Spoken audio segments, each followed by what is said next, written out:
नमो लोये सौहरिदन्तानं नमो लोये सौहृदानं नमो लोये सौभागिर्यानं नमो लोये सौज्यायानं नमो लोये सौत्रिकावती सावनं ओंकारमिन्दु संयुक्त नित्यं जयन्ति योगिनः कामदमोक्षदं चैव ओंकाराय नमो नमः मङ्गलं भगवान् यो मङ्गलं गोपनोमि मङ्गलं कुञ्कुण्डार्यो विजेन्द्रमोसुमङ्गलं नमः समयसाराय स्वानुभूत्या चकास्ते स्वभावाय भवाय सर्वाः विभावनिदाता। स्वामी कार्तिकेय अनुप्रेक्षा શુભચંદ્રાચાર્ય ભગવાનની ટીકા અને પંડિત જયચંદજી છાબડાના ભાવાર્થ ટીકા સહિત આપણે સ્વામી કાર્તિકેય અનુપ્રેક્ષાનો સ્વાધ્યાય કરી રહ્યા છીએ અને પૂજ્ય ગુરુદેવ કાનજી સ્વામી એમાંથી આપણને ઘણું અધ્યાત્મ સમજાવી રહ્યા છે. એમાં ધર્મ ભાવનાનું સ્વરૂપ ચાલે છે.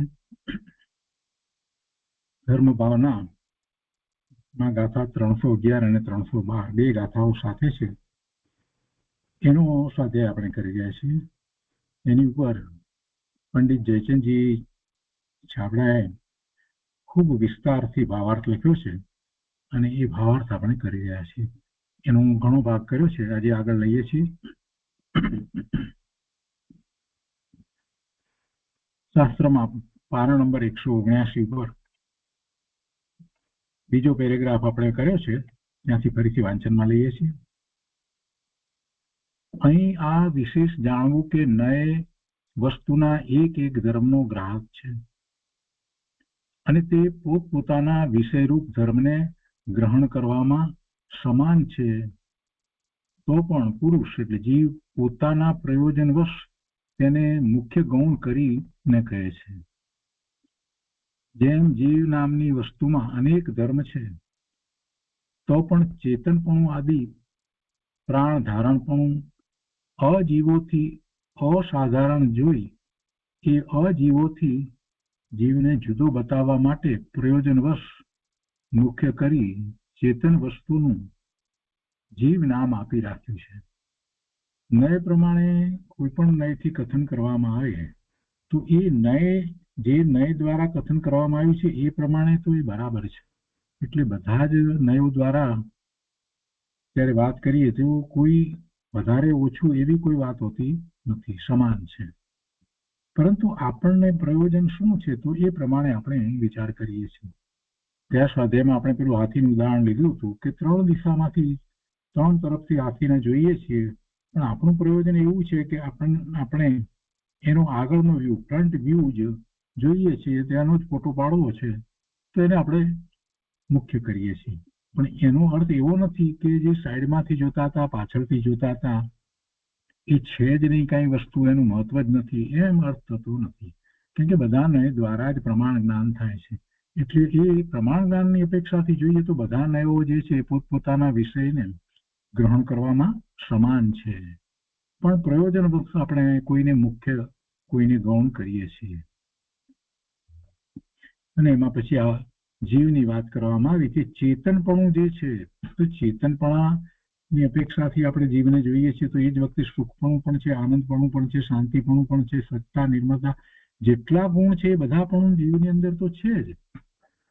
પણ બીજા જે દ્રવ્યો જે છે, જે હજી એનાથી આને જુદો દર્શાવવો છે તો આપણે ચેતનપણાની અપેક્ષાથી એને જાણીએ છીએ, એને મુખ્ય કરીએ છીએ. એને અસાધારણ ગુણ તરીકે લઈ અને એને મુખ્ય કરીને વાત કરીએ છીએ.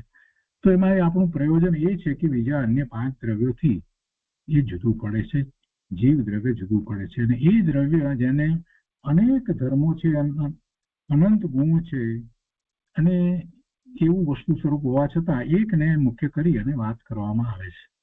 તો એ જ પ્રમાણે સર્વ ધર્મોને પ્રયોજનવશ મુખ્ય ગૌણ કરવાની વિધિ જાણવી. આગળ એના પછીના પેરેગ્રાફમાં આગળ કહે છે કે અહીં એ જ આશયથી અધ્યાત્મ કથનીમાં મુખ્ય ને તો નિશ્ચય કહ્યો છે. જો આગમ પદ્ધતિ થઈ અને નય આપણે આગમ પદ્ધતિ પ્રમાણે 7 નય શીખ્યા છીએ. ગઈકાલે પણ ફરી પાછું એનું પુનરાવર્તન કર્યું. દ્રવ્યાર્થિક નય અને પર્યાર્થિક નય, દ્રવ્યાર્થિક નયના 3 ભેદ, પર્યાર્થિક નયના 4 ભેદ, આ બધું કર્યું. હવે એમાં પણ મુખ્ય અને ગૌણની અપેક્ષાથી વાત કરવામાં આવતી હોય એ પણ આપણે સમજ્યા છીએ. અહીંયા હવે અધ્યાત્મની પદ્ધતિની અંદર વાત કરે છે કે અહીં જ એ જ આશયથી અધ્યાત્મ કથનીમાં મુખ્યને તો નિશ્ચય કર્યો છે તથા ગૌણને વ્યવહાર કર્યો છે. જેને આપણે ગૌણ કરીએ છીએ એને વ્યવહાર કર્યો. વ્યવહાર અનેક રીતે કહેવામાં આવ્યો છે, એ બધી વાત આમાં આવશે. મુખ્યને તો નિશ્ચય કયો છે તથા ગૌણને વ્યવહાર કયો છે. ત્યાં અભેદ ધર્મને તો પ્રધાનપણે નિશ્ચયનો વિષય કયો. કેમ કે અધ્યાત્મમાં તો શેની વાત આવે? આત્માની વાત આવે ને અધ્યાત્મમાં. તો એમાં અભેદ એ આત્માનું સ્વરૂપ છે. તો એ અભેદ ધર્મને તો પ્રધાનપણે મુખ્યપણે નિશ્ચયનો વિષય કયો. અને ભેદ એમાં ગુણ અને પર્યાયના ભેદ, તો એ ભેદ લઈને એ વખતે ભેદ પણ છે એટલે આપણે ભેદ પાડીને વસ્તુને સમજીએ છીએ, તો એને ગૌણ કરી અને વ્યવહાર કર્યો. વળી દ્રવ્ય તો અભેદ છે, તેથી નિશ્ચયનો આશ્રય દ્રવ્ય છે તથા પર્યાય ભેદરૂપ છે, તેથી વ્યવહારનો આશ્રય પર્યાય છે. આ આપણે સમજીએ છીએ. પર્યાય છે, ભેદરૂપ છે, એટલે આપણે વ્યવહાર કહીએ છીએ. પેલો અભેદ જે છે એને આપણે નિશ્ચય કહીએ છીએ. પણ બંને છે એમાંથી કોઈને પણ કાઢી નાખીએ એવી વાત હોતી નથી. પણ પ્રયોજનવશ આપણે જે મુખ્ય જે છે એને નિશ્ચય કહી અને એનો આશ્રય કહીએ છીએ. તો કે છે કે ત્યાં પ્રયોજન આ છે કે વસ્તુને ભેદરૂપ તો સર્વલોક જાણે છે અને જે જાણે છે તે જ પ્રસિદ્ધ છે. તો તેનાથી તો લોક પર્યાય બુદ્ધિ છે. લોકોને પર્યાય બુદ્ધિ છે એટલે લોકો તો વસ્તુને ભેદરૂપ જ જાણે છે અને એટલે એવી ભેદરૂપ જાણવાની બુદ્ધિને પર્યાય બુદ્ધિ કહેવામાં આવે છે. અને જે પર્યાયને જાણે છે અને પર્યાય દરેક સમય બદલાય છે, તો એ પોતે પોતાના સ્વરૂપને જાણતા નથી, એમાં જ રોકાઈ રહે છે. તો જીવને જે આ પર્યાય છે, તો એ પર્યાય તો આ ગતિ છે એ પણ એની પર્યાય છે. એને જે વિભાવ જે થાય છે, વિકારી પરિણામ થાય છે, રાગ દ્વેષ ક્રોધ માન માયા લોભના, એ પણ પર્યાય છે. જીવે નર નારક આદિ મનુષ્યની પર્યાય હોય કે દેવની પર્યાય હોય કે નારકીની હોય કે તિર્યંની, એ બધી પર્યાય એ પણ પર્યાય છે. અને એને જે ભાવ થાય છે એ બધી પણ પર્યાય છે. રાગ દ્વેષ ક્રોધ માન માયા લોભ આદિ પર્યાય છે. અરે એટલું જ નહીં, પણ જે જ્ઞાન કરે છે તો જ્ઞાનના ભેદરૂપ મતિ જ્ઞાન આદિ જે છે એ ભેદ પણ એ પણ પર્યાય છે. તો ભેદ ની વાત કરી તો એ વસ્તુને ભેદ છે ને ભેદ રૂપે સર્વલોક જાણે છે. હવે આવું જાણવું થાય છે તો એને વ્યવહાર કહેવામાં આવે. આ બધાને વ્યવહાર કહેવામાં આવે. ભેદરૂપ આખી વાતને વ્યવહાર કહેવામાં આવે. કેમ કે આમાં કાંઈ એને ધર્મ થતો નથી. ભેદરૂપ જાણે, ભલે ને એ અનંત ગુણ છે એને પણ ભેદરૂપ જાણે તો કાંઈ ધર્મ થતો નથી. અભેદનું લક્ષ કરે છે અને પોતાના આત્માને અનુભવે છે તો જ એને નિર્મળ પરિણામ થાય છે. એટલે આ બધાને વ્યવહાર કહેવામાં આવ્યો. પણ વ્યવહાર છે તો કઈ ખોટો છે એમ નથી, અસત્ય છે એમ દરેક વખતે એમ કહેવાય એમ નથી. કોઈ અપેક્ષાથી એને એમ કહેવામાં આવે છે કે ભાઈ એ પર્યાય છે જે એક એક સમયનું સત છે, તો એને અભૂતાર્થ કહેવામાં આવ્યું સમયસારની 11મી ગાથાની અંદર.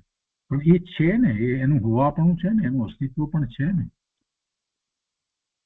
પણ પ્રયોજન શું છે એ પ્રમાણે આખી વાત લેવામાં આવે છે. અધ્યાત્મની અંદર પણ જે મુખ્ય છે એને નિશ્ચય કહેવામાં આવ્યો, એને જ નિશ્ચય કહેવામાં આવ્યો છે. જે ગૌણ છે એને વ્યવહાર કહેવામાં આવ્યો છે.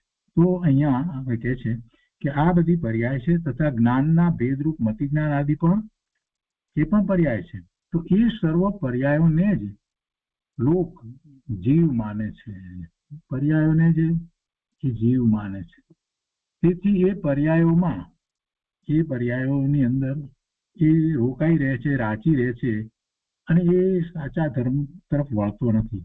તો એમાંથી જે પર્યાયોની અંદર જે એક વસ્તુ એવી છે કે પર્યાયો દ્વારા જ જ્યાં પહોંચાય છે એવી એક વસ્તુ છે, એ તરફ એને લઈ જવાય કે જેની પર્યાય છે એ ત્રિકાળી વસ્તુ છે, એ અભેદ છે. તો અહીંયા કહે છે કે તેથી એ પર્યાયોમાં અભેદ રૂપ અનાદિ અનંત એક ભાવ રૂપ ચેતના ધર્મને ગ્રહણ કરી તેને નિશ્ચય નયનો વિષય કહી અને જીવ દ્રવ્યનું જ્ઞાન કરાવે. કેમ કે જીવ દ્રવ્યનું જ્ઞાન એને નહોતું થતું, એ તો પર્યાયો જે છે એને જ જીવ માનતો હતો. જે પર્યાયમાં રહ્યો છે એ જ જીવ, એ જ રીતે જીવ, એ સિવાય બીજો પોતે જીવ, શુદ્ધ જીવ જે ત્રિકાળ એક સરખો રહે છે, એ પર્યાય હોય તે છતાં પણ એના અનંત ગુણ અને એનું અંદરમાં ચાલી રહેલું ભવન એમાં કોઈ ફેર પડતો નથી. એ જીવ એને એ જાણતો ન હતો, એ તો પર્યાયને જાણતો હતો. મનુષ્યની પર્યાય એટલે એ જીવને, તિર્યકની પર્યાય એટલે એ પણ જીવ વગેરે. તો એને સાચું જ્ઞાન કરાવવા માટે કે આત્મા કેવો છે એનું જ્ઞાન કરાવવા માટે કહે છે કે તેથી તે પર્યાયોમાં અભેદરૂપ અનાદિ અનંત એક ભાવરૂપ, દરેક પર્યાયની અંદર જે ભાવ વ્યાપે છે એ ભાવ કયો છે? જીવની દરેક પર્યાયમાં ભાવ વ્યાપે છે તો ચૈતન્ય ભાવ છે ને, ચેતના જ વ્યાપી રહી છે ને. તો એ પર્યાયોમાં અભેદરૂપ, અને ક્યારથી વ્યાપે છે? તો અનાદિથી, એની કોઈ આદિ નથી, અનાદિ અને અનંત કાળ સુધી જે વ્યાપે છે એક રૂપે, એ ચેતના તો એક રૂપે જ રહે છે. તો અનાદિ અનંત એક ભાવરૂપ ચેતના ધર્મને ગ્રહણ કરી તેને નિશ્ચય નયનો વિષય કહી અને જીવ દ્રવ્યનું જ્ઞાન કરાવી. આ અધ્યાત્મની વાત ચાલે છે. અને પર્યાય આશ્રિત ભેદ નયને ગૌણ કર્યો. ભેદ નય કેવો છે? અભેદ નય કેવો છે? અભેદ નય જે છે એક ધર્મની વાતને મુખ્ય કરી અને બતાવવામાં આવે અને ગ્રહણ કરી અને નિશ્ચય નયનો વિષય કહી અને એના દ્વારા જીવ દ્રવ્યનું જ્ઞાન કરાવ્યું. અને ત્યાં એ જીવ દ્રવ્ય જે છે એને અભેદ કહેવામાં આવ્યું, જેમાં કોઈ ભેદ પડતા નથી. મુખ્ય એક ગુણને લઈને વાત કરી તે છતાંય ત્યાં અભેદથી વાત કરવામાં આવી. અને જે પર્યાય છે તે પર્યાય શા માટે છે? પર્યાયને આશ્રય શેનો છે? પર્યાયમાં શું છે? તો ભેદ છે. તો ભેદ નયને ગૌણ કર્યો, પર્યાય આશ્રિત ભેદ નયને ગૌણ કર્યો. અહીંયા અભેદ નય અને ભેદ નયની વાત ચાલે છે. તો કે છે કે પર્યાય આશ્રિત ભેદ નયને ગૌણ કર્યો. અભેદ દ્રષ્ટિમાં તે ભેદ નય દેખાતું નથી. અભેદ દ્રષ્ટિમાં ભેદ દેખાતો નથી. અભેદ નયનું દ્રઢ શ્રદ્ધાન કરાવવા માટે કહ્યું કે પર્યાય નય છે તે વ્યવહાર છે, અભૂતાર્થ છે, અસત્યાર્થ છે. સમયસારની 11મી ગાથાની અંદર આ વાત કરવામાં આવી. પ્રયોજન શું હતું ત્યાં? કે વસ્તુ જે અભેદ છે એનું લક્ષ કરાવવું છે, એની શ્રદ્ધા દ્રઢ કરાવવી છે. એટલે પર્યાય છે, પર્યાર્થિક નયથી પર્યાય જે છે એ પણ સત્ય છે, એક સમયનું સત્ય હોવા છતાં પણ એ છે, એના વિનાનું તો દ્રવ્ય છે જ નહીં.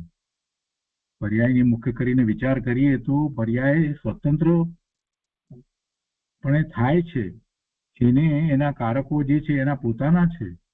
કેટલી બધી સ્વતંત્ર રીતે પર્યાય થાય છે, એના ઉત્પાદ વ્યય બધું છે, એ સત છે. પણ એ એક સમયનું સત છે, બદલાયા કરે છે, એમાં એકાગ્રતા થઈ શકતી નથી. એટલે એને વ્યવહાર કહ્યો. એ નવી નવી થાય છે અપેક્ષાથી, એને એ અભૂતાર્થ છે. અને એ પર્યાયો જે છે એ પર્યાયો સ્વને અનુસરીને પણ થાય અને પરને નું જ્ઞાન કરે છે. તો એ રીતે પરને અનુસરીને, વાસ્તવમાં એ પર પ્રમાણે નથી થતી, પણ પરનું જ્ઞાન કરી અને એ એમ માને છે કે પોતે એ પ્રમાણે થાય છે, એટલે એ અસત્યાર્થ છે. એટલે એમ એ 11મી ગાથાની અંદર એ પર્યાય નય છે તે વ્યવહાર છે, અભૂતાર્થ છે, અસત્યાર્થ છે એમ કહ્યું. શા માટે કહ્યું? તો કે અભેદ નયનું દ્રઢ શ્રદ્ધાન કરાવવા માટે કહ્યું. અભેદ નયનું દ્રઢ શ્રદ્ધાન કરાવવાની જરૂર શું હતી? કે છે કે આ પર્યાયમાં જ્યાં સુધી જે પર્યાય બુદ્ધિ કરી અને રોકાઈ રહ્યો હતો ત્યાં સુધી એને પોતાના સ્વરૂપનું સાચું જ્ઞાન ભાન થતું ન હતું. એટલે એમાં એને આત્માનું જ્ઞાન કરાવવું હતું. એટલે તો આત્માનું જ્ઞાન કરાવવું હતું અને એ આત્માની અનુભૂતિ માં એકાગ્રતા કરવાથી થાય. તો એકાગ્રતા કરવા માટે એ વિષય પલટાતો હોય, બદલાતો હોય તો એકાગ્રતા થાય નહીં. તો જે વિષય બદલાતો નથી, જેમાં ભેદ નથી, અખંડ અભેદ જે છે એમાં જ એકાગ્રતા થાય. તો એવો વિષય પોતે જ ભગવાન આત્મા છે એ એને દર્શાવ્યો. અને એ દર્શાવવા માટે પછી મુખ્ય ગુણની અપેક્ષાથી જોઈએ તો એની અંદર તો ગુણ તો ઘણા છે, અનંત ગુણ છે, પણ જે ગુણ એવો છે કે જે બીજે ક્યાંય નથી, એ ચેતનાને મુખ્ય કરી અને એ જે ચેતના રૂપે જ છે એમ એને અભેદ કહેવામાં આવ્યો એ આત્માને. અને પછી એ દ્વારા એનું લક્ષ્ય કરાવવામાં આવ્યું કે જે ગુણ સતત પ્રવર્તી રહ્યો છે. તો આ બધું પ્રયોજનવશ કરાવવામાં આવે છે. શા માટે એને નિશ્ચય કહેવામાં આવ્યો, શા માટે એને અને પર્યાયસિક નહીં છે તો પર્યાયને વ્યવહાર કહેવામાં આવ્યો, અભૂતાર્થ કહેવામાં આવ્યો. આ બધી વાતો અહીંયા પંડિતજી આપણને એટલા માટે સમજાવી રહ્યા છે કે જ્યારે ધર્મના શાસ્ત્રોનો અભ્યાસ કરીએ ત્યારે એમાં શું પ્રયોજનવશ આ વાત કરવામાં આવી છે અને કયા નયનું કથન છે એ સમજવું જોઈએ. આપણે જાણીએ છીએ કે કોઈ પણ શાસ્ત્રનો અભ્યાસ કરવો હોય તો એમાં જે એનો અર્થ પહેલા સમજીએ કે ગાથા વગેરે જે કંઈ કહેવાયું હોય કે સૂત્ર કહેવામાં આવ્યા હોય તો એનો પહેલો તો આપણે સામાન્ય અર્થ કરીએ છીએ, એટલે ગાથાર્થ કરવામાં આવે છે. પછી એ જે અર્થ કરવામાં આવ્યો છે એનો નયાર્થ એટલે કયા નયનું કથન છે એની એ જ વાત કઈ અપેક્ષાથી કહેવાય છે એ જ્યાં સુધી જાણીએ નહીં ત્યાં સુધી તો બધો ગોટાળો થઈ જાય. એટલે કયા નયનું કથન છે એ પણ આપણે જાણીએ છીએ, એટલે નયાર્થ કરવામાં આવે છે. સામાન્ય અર્થ, નયાર્થ, પછી એનો ભાવાર્થ, એનો ભાવાર્થ આપણે જાણીએ છીએ.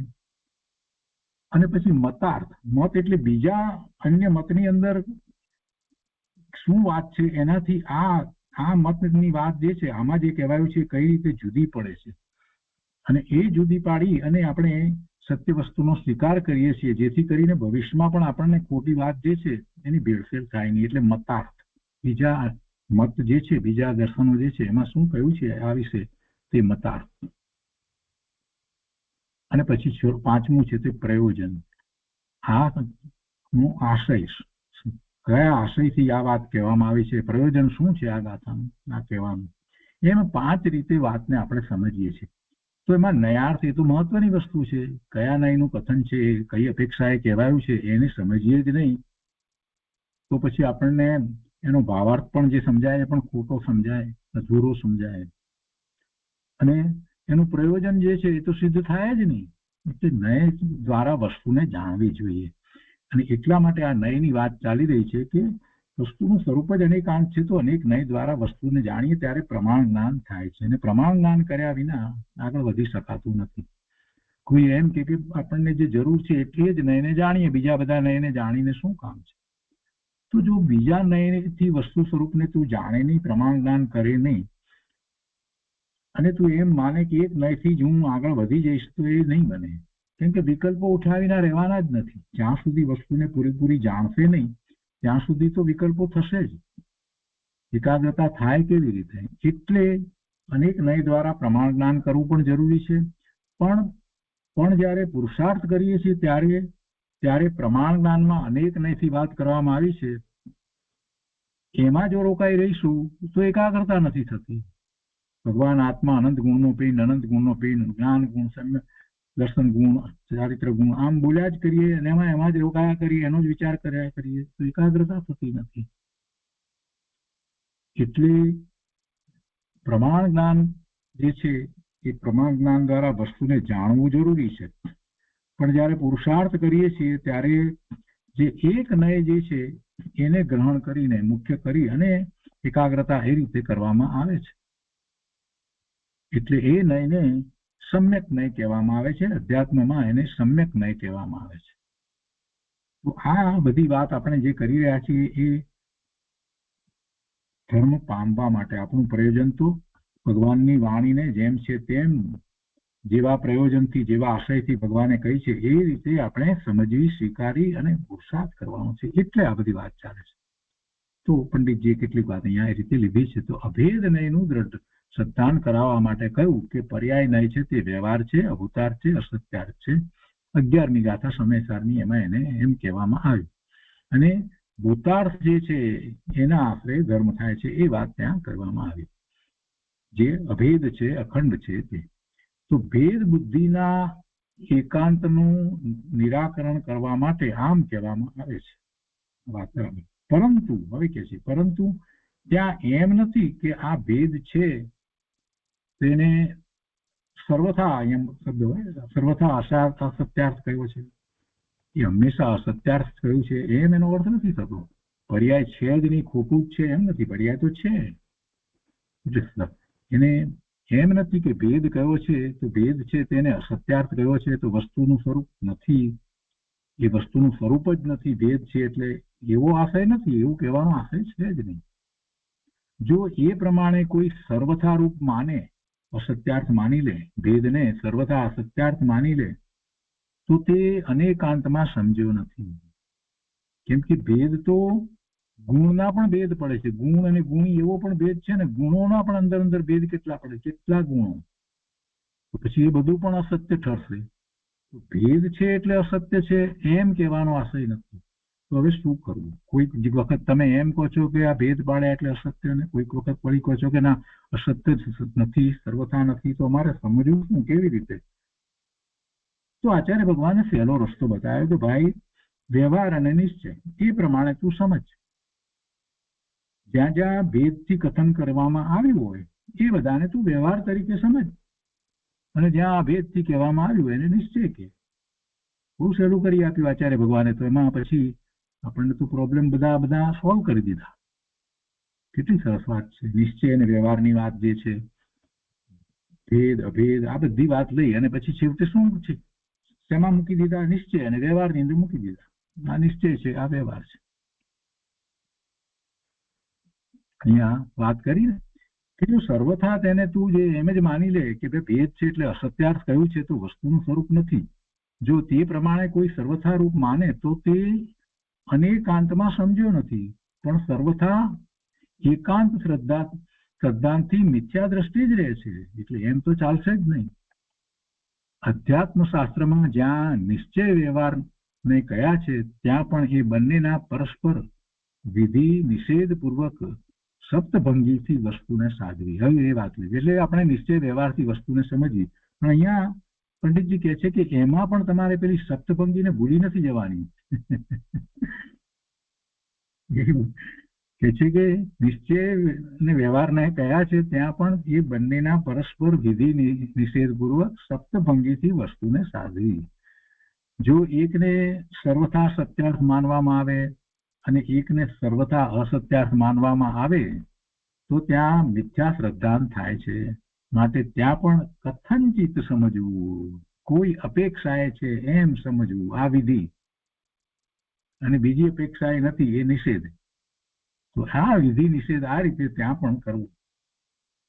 એકને સર્વથા અસત્યાર્થ માનવામાં આવે તો ત્યાં પણ મિથ્યા શ્રદ્ધાંત થાય છે, અને એકને સર્વથા સત્યાર્થ માનવામાં આવે તો પણ મિથ્યા શ્રદ્ધાંત થાય છે. તો શું કરવાનું?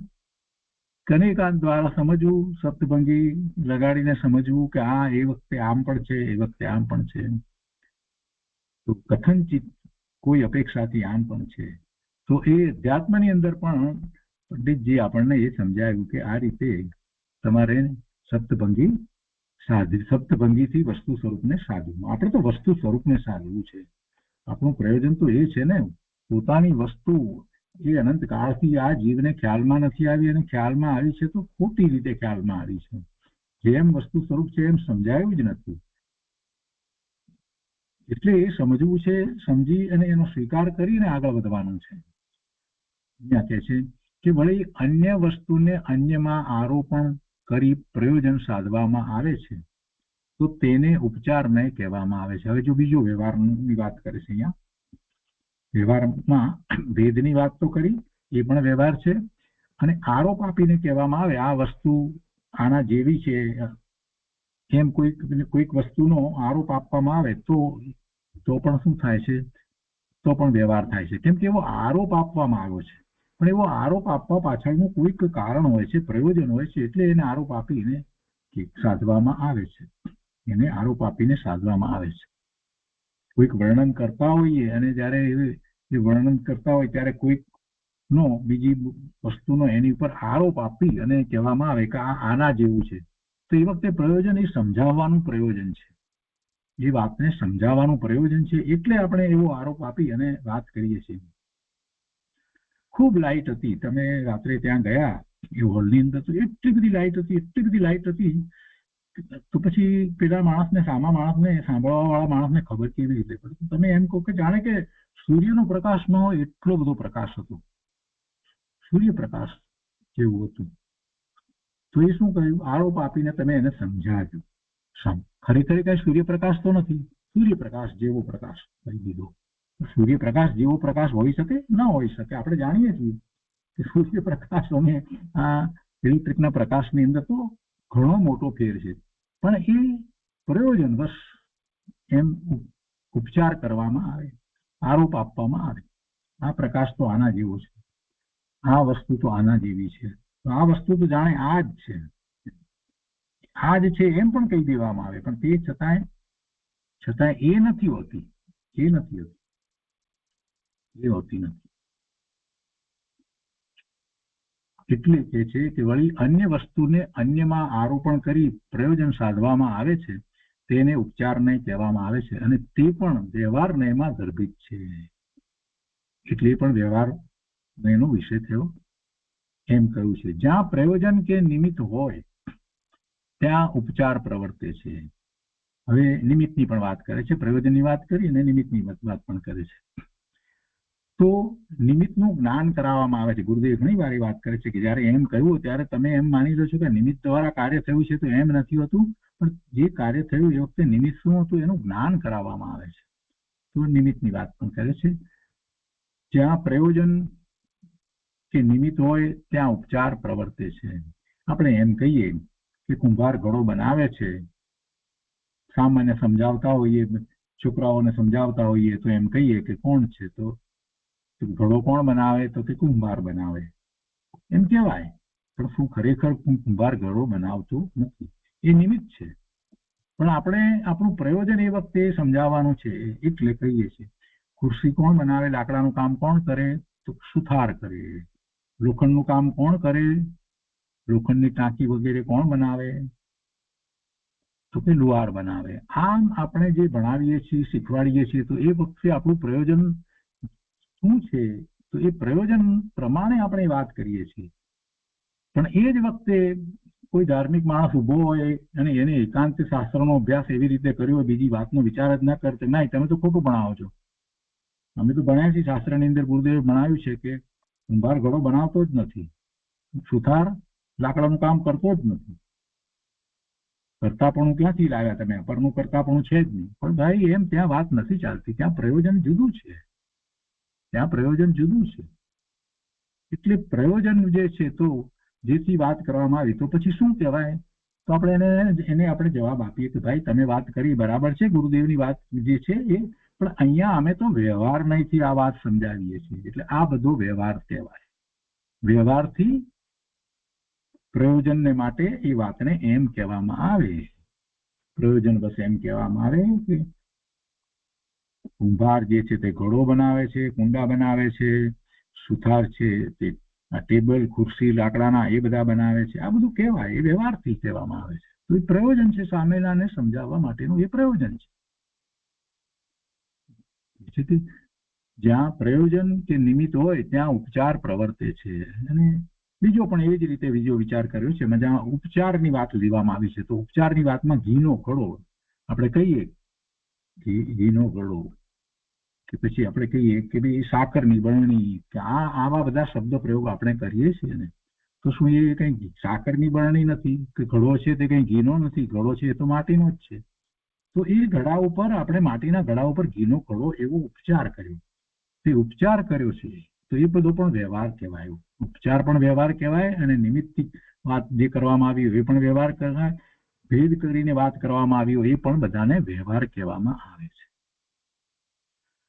ઘીનો ઘડો કહીએ તો ત્યાં માટીના ઘડાના આશ્રય ઘી ભર્યું હોય તો ત્યાં વ્યવહારીજનોને આધાર આધેય ભાવ દેખાય છે, એટલે તેને પ્રદાન કરી કહેવામાં આવે છે કે ઘીનો ઘડો છે.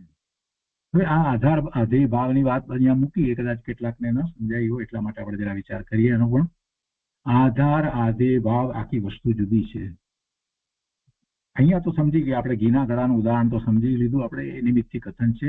અને લોકોને જે દેખાય છે તો એ દેખાય છે એની વાત લીધી છે કે વ્યવહારીજનોને શું દેખાય છે, કેવી રીતે દેખાય છે કે આધાર આધેય ભાવ દેખાય છે.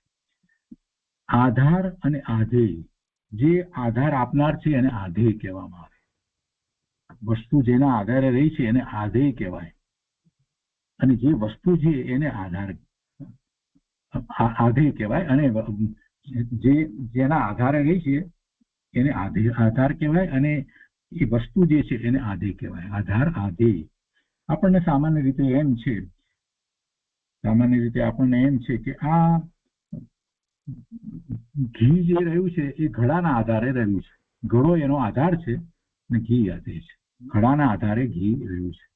આ ચોપડી રહી છે તો એ ટેબલના આધારે રહી છે. ટેબલ ઉપર રહી છે તો આપણે કહીએ ટેબલના આધારે આ રહી છે. દિવાલ ઉપર ફોટો લગાડેલો છે તો આપણે એમ કહીએ છીએ કે ખીલ્લીના આધારે રહેલો છે. તો ખીલ્લી એનો આધાર છે અને ફોટો જે છે તે આધેય છે. તો દરેક વસ્તુને આપણે એમ આધાર આધેય કહીએ છીએ. ટીવી લગાડેલું છે દિવાલ ઉપર તો ટીવી માટે પણ આપણે એમ કહીએ છીએ કે ભાઈ આ શેના આધારે છે, તો પાછળ ક્લેમ્પ લગાડ્યા છે ને એના આધારે આ ટીવી છે. તો આપણને તો એવી જ દ્રષ્ટિ છે કે દરેકમાં આધાર છે, કંઈક આધાર છે, તો એ આધાર જે છે એને કારણે એ વસ્તુ રહી છે એને આધેય કહેવામાં આવે. તો એ આધાર આધેય ભાવ આપણા મગજમાં આટલું બધું ઘર કરી ગયો છે કે આપણે બીજી દ્રષ્ટિથી જોતા જ નથી. વ્યવહારીજનોને આ આધાર આધેય ભાવ દેખાય છે, બીજું દેખાતું નથી. આપણને દેખાય છે બીજું કઈ? આટલા બધા શાસ્ત્રના અભ્યાસ પછી પણ બીજું નથી દેખાતું. આધાર આધેય ભાવ જે છે એ અસત્ય છે, એકાંત સત્ય નથી, પરમાર્થી સત્ય નથી. કેમ નથી? 6 દ્રવ્યનો વિચાર કરો એટલે ખ્યાલ આવી જશે કે 6 દ્રવ્ય પોતે પોતાનું પરિણમન કરે છે, પોતે પોતાને કારણે રહ્યા છે, પોતાનું અસ્તિત્વ પોતાને કારણે છે, કોઈ કોઈના કારણે નથી. તો દરેક દ્રવ્ય જે છે જો સ્વતંત્ર હોય તો પછી આ જે પૂતગળ પરમાણુ છે એ પણ સ્વતંત્ર છે, તો પછી પૂતગળ પરમાણુના સ્કંદ છે એ પણ સ્વતંત્ર છે, અને એનું અસ્તિત્વ સ્વતંત્ર છે, એનું પરિણમન સ્વતંત્ર છે. જ્યાં રહ્યા છે આકાશમાં જે ક્ષેત્રને વિશે રહ્યા છે ત્યાં પણ એ પોતે પોતાથી રહ્યા છે, બીજાથી રહ્યા નથી. તો બે દ્રવ્ય વચ્ચે આધાર આધેય ભાવ કેવી રીતે કહેવાય? કોઈ કોઈને કારણે છે જ નહીં તો કોઈને કોઈનો આધાર જ નથી.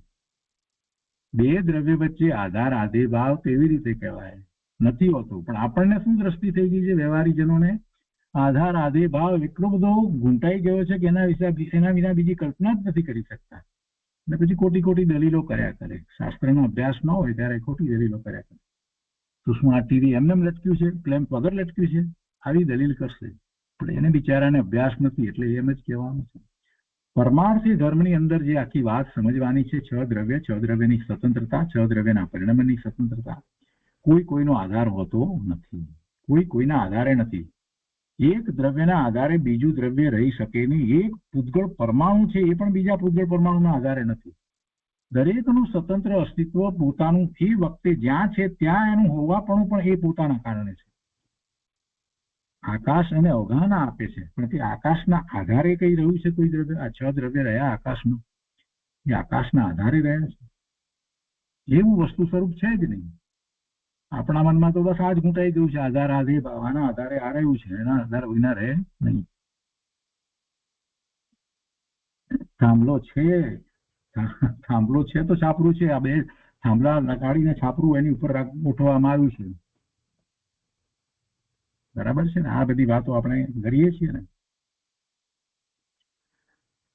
ખુરશી છે તો કેવી રીતે છે? એના પાયા ઉપર છે, પાયાના આધારે ખુરશી રહી છે. જો એક પાયો ખસી જાય તો પડી જાય, કહીએ છીએ ને.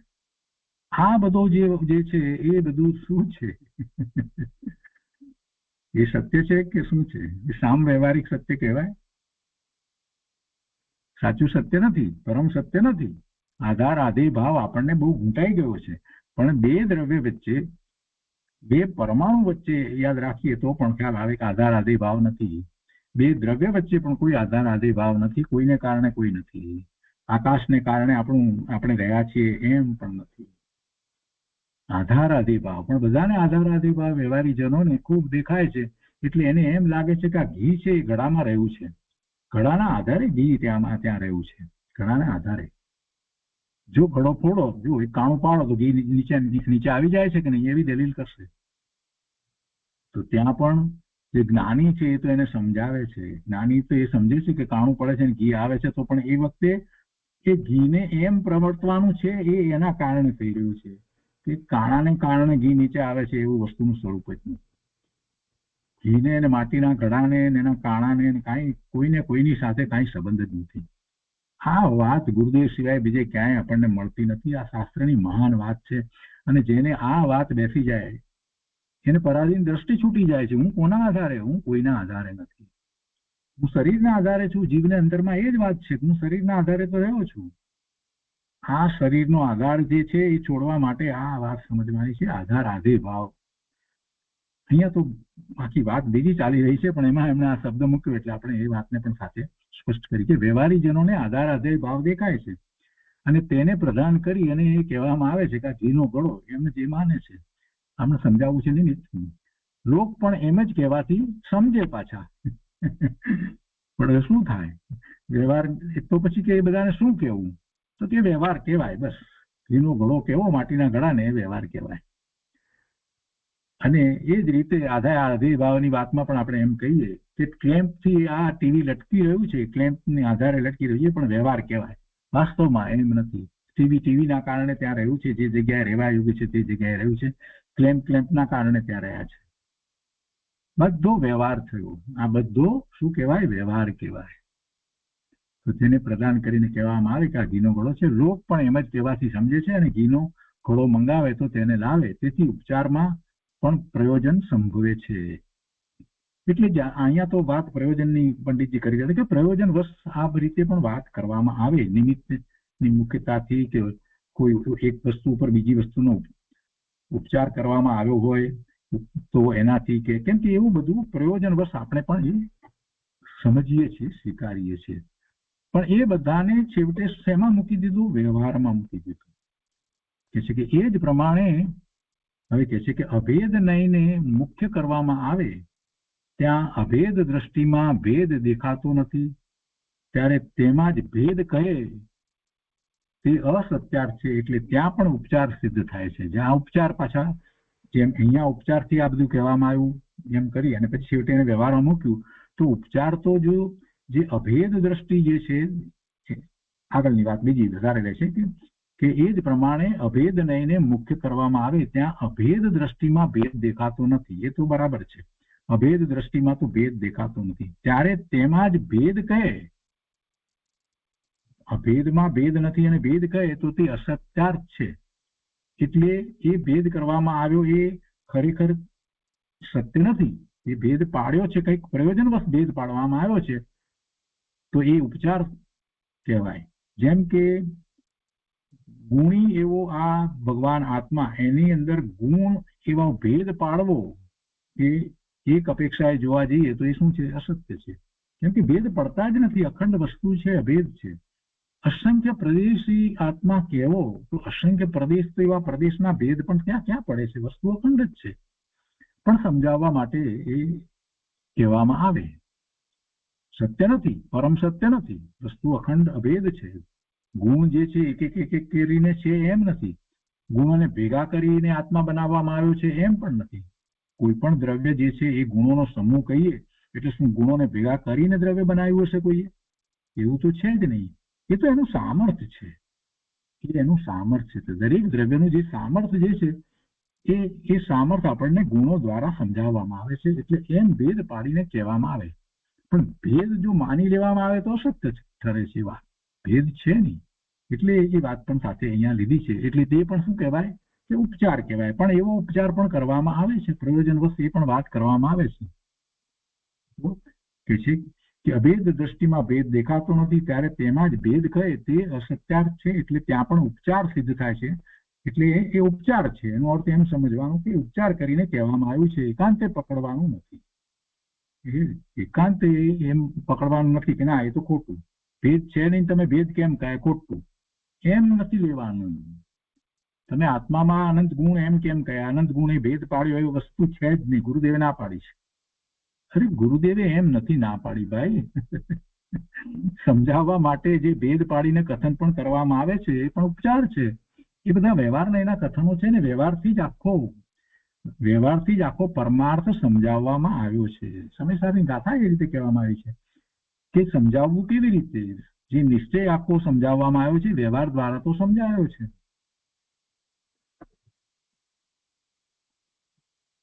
અનાર્યનું ઉદાહરણ લઈ અને 8મી ગાથાની અંદર વાત કરવામાં આવી છે કે અનાર્યને એની ભાષામાં સમજાવી શકાય, એને સંસ્કૃતમાં પ્રાકૃતમાં ન સમજાવી શકાય તો એને એની ભાષામાં સમજાવવામાં આવે. તો એવો વ્યવહાર હોય છે, અનારીને અનારી ભાષામાં સમજાવી શકાય, તો એ વ્યવહાર દ્વારા જ નિશ્ચય સમજાવવામાં આવે છે. એવો ઉપચાર સિદ્ધ થાય છે. હવે કે છે કે આ મુખ્ય ગૌણના ભેદને રહસ્યને સમ્યક દ્રષ્ટિ જાણે છે. સમાલોચના કરી દીધી આ બધી વાતને, મુખ્ય ગૌણ એના રહસ્યને એની સમ્યક દ્રષ્ટિ જાણે છે. મિથ્યા દ્રષ્ટિ એના રહસ્યને જાણતો નથી. એટલે એ તો જે વસ્તુ ભેદ પાડીને કહેવામાં આવી હોય, ઉપચારથી કહેવામાં આવી હોય, કોઈ પણ રીતે કહેવામાં આવે, એ બધાને એકાંતે જ પકડે છે, એકાંતે જ પકડે છે. સમ્યક દ્રષ્ટિ એમ જાણતો નથી. એને મુખ્ય ગૌણ કરે છે, એને મુખ્ય ગૌણના ભેદના રહસ્યને એ સમ્યક દ્રષ્ટિ જાણે છે. એટલા માટે જ એને સમ્યક દ્રષ્ટિ કહ્યો છે. 6 દ્રવ્યની સ્વતંત્રતા, પરિણમનની સ્વતંત્રતા, આ બધું જ્યાં સુધી સમજે નહીં ત્યાં સુધી વાત એને સમજાય જ નહીં. એ તો પહેલું બેઝિક છે, એ જ સમજવાથી શરૂઆત કરવાની હોય છે. ધર્મની શરૂઆત જ ત્યાંથી થાય, પણ એવું તો કોઈ શીખવાડતું નથી. પાઠશાળાની અંદર પણ કોઈ એ વાત તો કરતું નથી. અહીંયા કહે છે કે મિથ્યા દ્રષ્ટિ અનેકાંત વસ્તુને જાણતો નથી, પણ સર્વથા એક ધર્મ ઉપર દ્રષ્ટિ પડતા તેને જ સર્વથા રૂપ વસ્તુ માની અન્ય ધર્મોને કાં તો સર્વથા ગૌણ કરી અસત્યાર્થ માને છે અને કાં તો અન્ય ધર્મોનો સર્વથા અભાવ જ માને છે. હવે આવી શ્રદ્ધા તો ખોટી કહેવાય, આ મિથ્યા શ્રદ્ધાન છે. તો મિથ્યા શ્રદ્ધાનને એ દ્રઢ કરે છે અને તે મિથ્યાત્વ નામની કર્મ પ્રકૃતિના ઉદયથી યથાર્થ શ્રદ્ધા થતી નથી. તેથી એ પ્રકૃતિના કાર્યને પણ મિથ્યાત્વ જ કહેવામાં આવે છે. હવે આ બીજી વાત સાથે મિથ્યા શ્રદ્ધાન કરે છે એ વાતમાં શું મિથ્યા શ્રદ્ધાન કરે છે એ સમજાયું કે મિથ્યા દ્રષ્ટિ અનેકાંત દ્વારા વસ્તુને જાણતો નથી, પણ સર્વથા એક ધર્મ એના ઉપર દ્રષ્ટિ પડતા તેને જ સર્વથા રૂપ વસ્તુ માની અન્ય ધર્મોને કાં તો સર્વથા ગૌણ કરી અસત્યાર્થ માને છે અને કાં તો એ અન્ય ધર્મોનો સર્વથા અભાવ જ માને છે. તો આ મિથ્યા શ્રદ્ધા છે. તો એવા મિથ્યા શ્રદ્ધાને એ દ્રઢ કરે છે. અને હવે આવું મિથ્યા શ્રદ્ધાન દ્રઢ થાય છે ત્યારે હવે કહે છે કે અને તે મિથ્યાત્વ નામની કર્મ પ્રકૃતિના ઉદયથી યથાર્થ શ્રદ્ધા થતી નથી. તેથી એ પ્રકૃતિના કાર્યને પણ મિથ્યાત્વ જ કહેવામાં આવે છે. આ પેલું મિથ્યાત્વ જીવનું મિથ્યાત્વ કહ્યું, અને એવું જીવનું મિથ્યાત્વ થાય છે તો એમાં નિમિત્ત તરીકે મિથ્યાત્વ નામની કર્મની પ્રકૃતિ છે, એનો ઉદય છે. દર્શન મોહનીય કર્મની પ્રકૃતિના ઉદય છે, તો એને કારણે એને સાચી શ્રદ્ધા થતી નથી. તેથી એ મિથ્યાત્વ, એને પણ મિથ્યાત્વ કહેવામાં આવે, પણ એ પ્રકૃતિના કાર્યને મિથ્યાત્વ કહેવામાં આવ્યું. એ જળનું મિથ્યાત્વ છે. કર્મ જે છે, દર્શન મોહનીય કર્મ જે છે એની પ્રકૃતિનો ઉદય છે, અને એ ઉદયને કારણે જીવને મિથ્યા શ્રદ્ધા થઈ છે. તો આ મિથ્યાત્વ જે છે એ ક્યાં છે? એ કર્મને વિશે છે. અને જીવને જે મિથ્યાત્વ થયું એ જીવને વિશે છે. પણ એ જીવના મિથ્યાત્વ અને આ કર્મનું મિથ્યાત્વ, એ બે વચ્ચે સંબંધ શું છે? એ નિમિત્ત નૈમિત્તિક સંબંધ છે. વાસ્તવમાં ખરેખર કર્મની પ્રકૃતિ જે છે એ જળ પ્રકૃતિ છે.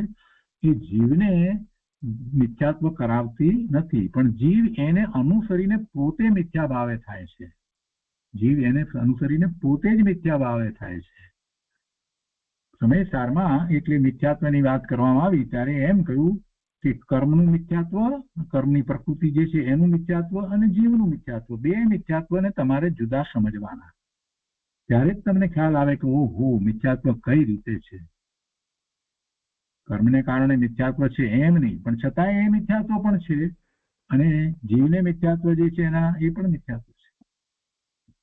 તો એ પ્રકૃતિનો અભાવ થતા, કર્મની પ્રકૃતિનો અભાવ થતા તત્વાર્થોનું યથાર્થ સિદ્ધાંત થાય છે. તે આ અનેકાંત વસ્તુમાં પ્રમાણનયથી સાધભંગ દ્વારા સાધવામાં આવે તે સમ્યક્ત્વનું કાર્ય છે. હવે અહીંયા તો આ રીતે જે વાત કરી, નિમિત્તના કથનથી વાત કરી કે એ પ્રકૃતિનો અભાવ થતા તત્વાર્થોનું યથાર્થ સિદ્ધાંત થાય છે. ખરેખર એમ નથી, પણ જ્યારે એને તત્વાર્થનું યથાર્થ સિદ્ધાંત થાય છે જીવને, એના પરિણામ એવા બદલાય છે, તો એ વખતે સામે પેલી કર્મની પ્રકૃતિ છે એનો અભાવ થાય છે, એનો ઉપશમ થાય છે, ક્ષયોપશમ થાય છે કે ક્ષય થાય છે. પણ એની અહીંયા વાત લીધી નથી, પણ આપણે સમજવાનું એ રીતે જ કે નિમિત્ત કારણ છે. તો કે એ પ્રકૃતિ, એ કર્મની પ્રકૃતિનો અભાવ થતા તત્વાર્થોનું યથાર્થ સિદ્ધાંત થાય છે, અને તે આ અનેકાંત વસ્તુમાં પ્રમાણનયથી જે શ્રદ્ધાંત થાય છે, તો એ શ્રદ્ધાની વાત કરે છે. તો કે તે આ અનેકાંત વસ્તુમાં પ્રમાણનયથી સાધભંગ દ્વારા સાધવામાં આવે તે સમ્યક્ત્વનું કાર્ય છે. તેથી તેને પણ સમ્યક્ત્વ જ કહેવામાં આવે છે એમ જાણવું. એટલે જે આ સાત ભંગ દ્વારા, એટલે અનેકાંત દ્વારા વસ્તુ સ્વરૂપને જેમ છે તેમ સાધવામાં આવ્યું, એ સમ્યક્ત્વનું કાર્ય જે થયું એ જ સમ્યક્ત્વ છે. અનેક નય દ્વારા આપણે એમ કહેતા આવ્યા હતા, તો અહીંયા એની બદલે અનેક ભંગ એટલે સાત ભંગ દ્વારા આ વસ્તુ સ્વરૂપને જેમ છે તેમ જ્યારે જાણવામાં આવ્યું, એવો સ્વીકાર કરવામાં આવ્યો, તો એ જ સમ્યક્ત્વ છે. એ જ સમ્યક્ત્વ છે. આગળ કહે છે કે જૈન દર્શનની કથની અનેક પ્રકારથી છે, તેને અનેકાંત રૂપ સમજવી અને તેનું ફળ અજ્ઞાનનો નાશ થઈ ઉપાદેયની બુદ્ધિ તથા વિતરાગતાની પ્રાપ્તિ છે. આ કથનનો મર્મ રહસ્ય પામવું મહાભાગ્યથી બને છે. આ પંચમ કાળમાં હાલ આ કથનીના વક્તા ગુરુનું નિમિત્ત સુલભ નથી. આ કથની ના વક્તા ગુરુદેવ કાનજી સ્વામી જેવા કોઈક જ હોય છે, એવું નિમિત્ત, એ નિમિત્ત છે. આપણને આ બધી વાતની ખબર કેવી રીતે પડી? શાસ્ત્રમાં તો હતું, પણ એ સમજાવનાર આ પંચમ કાળમાં કોઈ જ વિરલા હોય છે. આ કથનીને જે રીતે છે તેમ જાણવા વાળા અને સમજાવવા વાળા. આ પંચમ કાળમાં હાલ આ કથનીના વક્તા ગુરુનું નિમિત્ત સુલભ નથી. તેથી શાસ્ત્રને સમજવાનો નિરંતર ઉદ્યમ રાખી શાસ્ત્રને યથાર્થ સમજવું યોગ્ય છે. કારણ કે મુખ્યપણે તેના આશ્રય, શેના આશ્રય? શાસ્ત્રના આશ્રય. કારણ કે મુખ્યપણે તેના આશ્રય સમ્યક દર્શનની પ્રાપ્તિ થાય છે. શાસ્ત્ર શું છે? શાસ્ત્ર જીનવાણી છે. એ જીનવાણી છે. જીનવાણીના આશ્રય સમ્યક દર્શનની પ્રાપ્તિ થાય છે. જો કે જીનેન્દ્ર પ્રતિમાના દર્શન તથા પ્રભાવના અંગનું દેખવું ઇત્યાદિ સમ્યક્ત્વની પ્રાપ્તિના કારણો છે. એ પણ નિમિત્ત કારણો છે. શાસ્ત્ર પણ નિમિત્ત કારણ છે.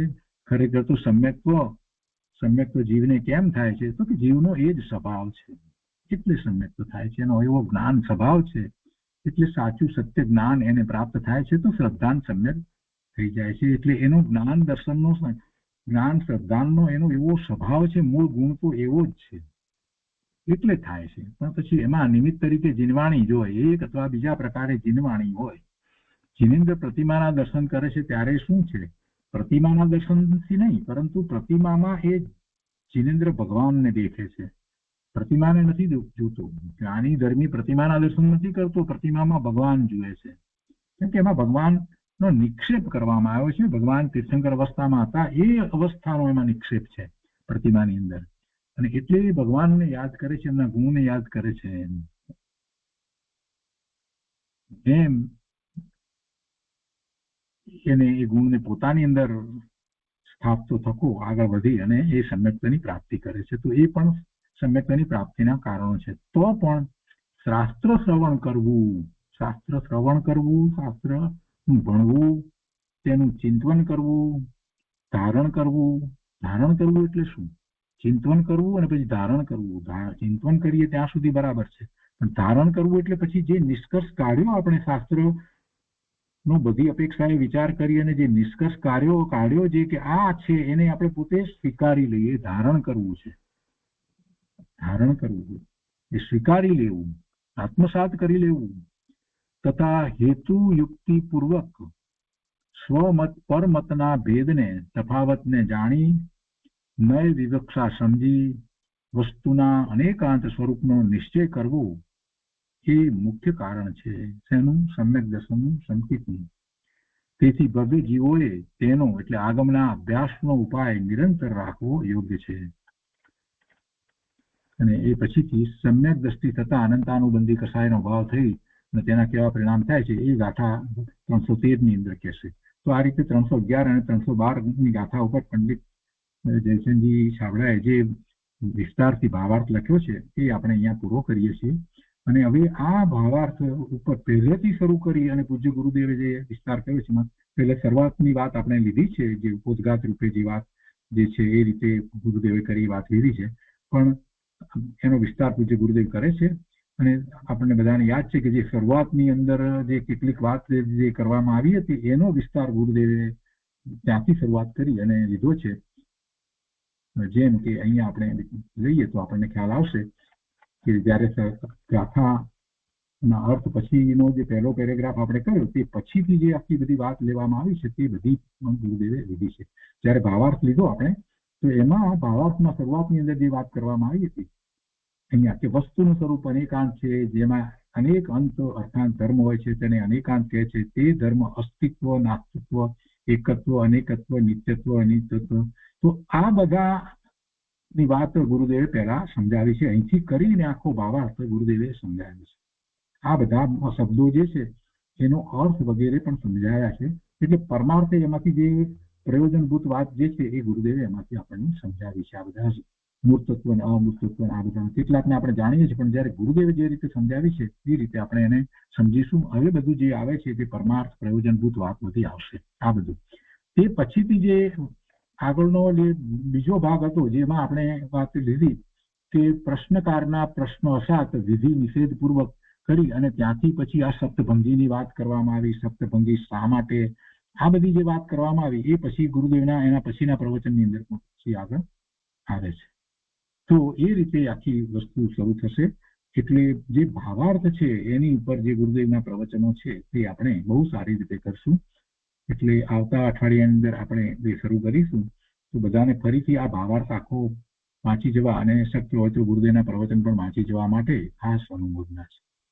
એ વખતે પણ આપણે આ જે ગુરુદેવ જે વાત લે છે ત્યારે જરૂર લાગશે તો વચ્ચે વચ્ચે આ ભાવાર્થની વાતને લેતા જઈશું કે જો આ વાતને ગુરુદેવે સમજાવી છે, જેથી ખ્યાલ આવે કે આપણે શું સમજી રહ્યા છીએ, શેનો અર્થ ગુરુદેવ સમજાવી રહ્યા છે. કેટલાકને તેમ જ લાગે ગુરુદેવ તો એકની એક વાત કરે છે, પણ ગુરુદેવ શું વાત કરે છે એમાં ફેર હોય છે. એ પકડવો બહુ સહેલું નથી. જે બહુ ધ્યાન નથી આપતા એને તો એમ જ લાગે ગુરુદેવ તો બસ એક જ વાત કરે છે. અરે 45 વર્ષ સુધી એક જ વાત નથી કરી છે, અનંત વાત કરી દીધી છે. તો એ રીતે ગુરુદેવની વાતને આપણે સમજશું અને કઈ વાતનો અર્થ કરી રહ્યા છે ગુરુદેવ એ પણ સાથે સાથે લેતા જઈશું. તો આજનો સ્વાધ્યાય આપણે અહીંયા સુધી રાખીએ છીએ.